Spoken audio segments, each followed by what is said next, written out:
Hello friends, जय जगन्नाथ। आज चलते गोटे बढ़िया ब्रेकफास्ट बनैबा जोटा कि आपण पिला मानकु टिफिन भी दे पारिबे और घरे भी खाई पारिबे। एठी मु नेइची किछि बेसन 2-3 चामच अटा नेइची, गोटे आलू को कोरिकी दे देइची, किछि पियाज किछि गाजर को कोरि देइची। आपण चाहिले कैप्सिकम भी ऐड करिवे, कंचा लंका भी ऐड करिवे।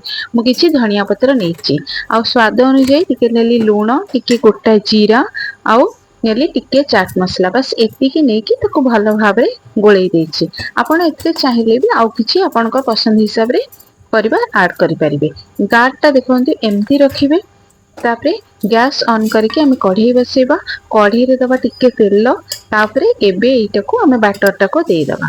एटा टिके सुखा रखिबे, अति पतला करिवेनी। तो एई भली भाबरे कढ़ाई रे टिके मोटा मोटा आमे कर दबा। ताको कोन करबा, टिके कवर कर देबा। एटा बहुत बढ़िया लागे। एई जळखियाटा आपण बनांतु, बहुत टेस्ट लागिबो एटा खाइबा पई।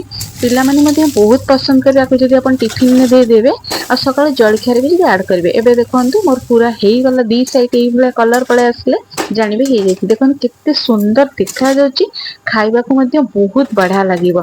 तो बनांतु, घरे खांतु। केमति लागिला मते कमेंट रे जणेबे। जदि भलो लागिला मो वीडियो को गोटे लाइक कर देबे, शेयर कर देबे और नुआ करी देखले सब्सक्राइब कर देबे।